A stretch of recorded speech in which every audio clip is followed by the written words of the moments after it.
The rent notice sat on the kitchen counter, a quiet but heavy reminder of everything weighing on her. Her name at the top felt accusatory. At 28, she was used to handling things on her own, multiple jobs, long days, but this month had been different. Her hours were cut at the cafe, side gigs fell through, and now rent was due with not enough in savings. She'd never missed a payment before, never had to ask for leniency.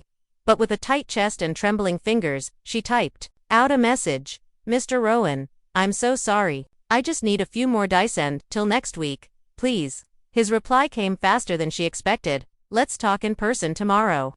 She read it over and over, unsure was he angry, planning to evict her. Mr. Rowan was always polite, distant, a man in his 40s, gray at the temples, soft-spoken, never in a rush, not overly friendly, but fair. That night, she barely slept, imagining the worst. The next day, she walked into his small, tidy office. Before she could knock, he opened the door with a quiet nod.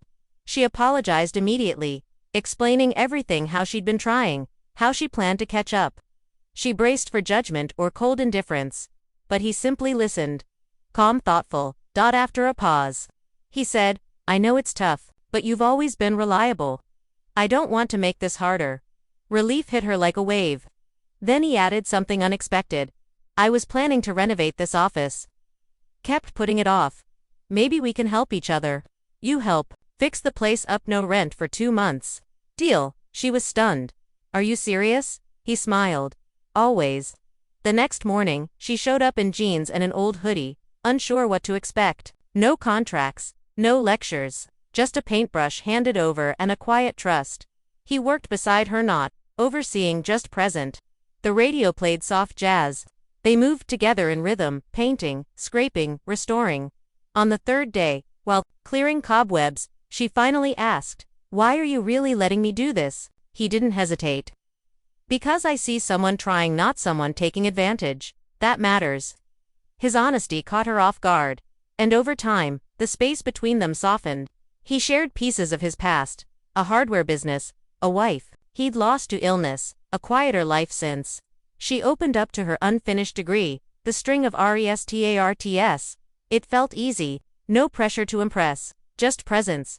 One day, looking at the newly painted walls, she smiled. "It's starting to feel like something." He looked at her and said softly, "So are you." That stayed with her. Later, he brought coffee and croissants. Their hands brushed, a tiny spark. Not inappropriate. Just noticed. He never made her uncomfortable, but he saw her in a way no one had in a long time. The office transformed it, just in paint and polish, but in energy. She had helped breathe life into it, and in doing so, something inside her shifted. "You brought this place back," he said one evening. "I couldn't have done it without you." "It feels good," she replied. "Like I did something that matters." "You did." Their bond deepened quietly. She came even after the work was done, just to be there. They talked or didn't, and both were fine with the silence. One evening, he said, "You remind me of who I used to be. Before life got heavy." She whispered, "I know that feeling. I've just been trying to stay afloat." "You deserve more than that. To feel safe, to be seen." For the first time in years, she believed it. Soon gratitude became admiration. Admiration turned into affection. Not because he saved her, but because he respected her. She tried to brush it off, but it stayed. One day, while cleaning, she said, "I don't think I've ever felt more like myself than I do when I'm here." He didn't miss a beat. "Maybe because someone finally sees all of you." That hit her because it was true. The next week felt different. Every glance, every smile, held quiet meaning. One evening, as they locked up, he asked, "What are you doing tomorrow night?" "Nothing," she replied, surprised. "Good. I'd like to take you to dinner. There's a place I think you'd like." It wasn't about rent anymore. It was a date? When the night came, she dressed simply but carefully. When he arrived, his eyes softened as if he saw a new side of her. Dinner was easy. They talked, laughed, shared memories. No games, just connection.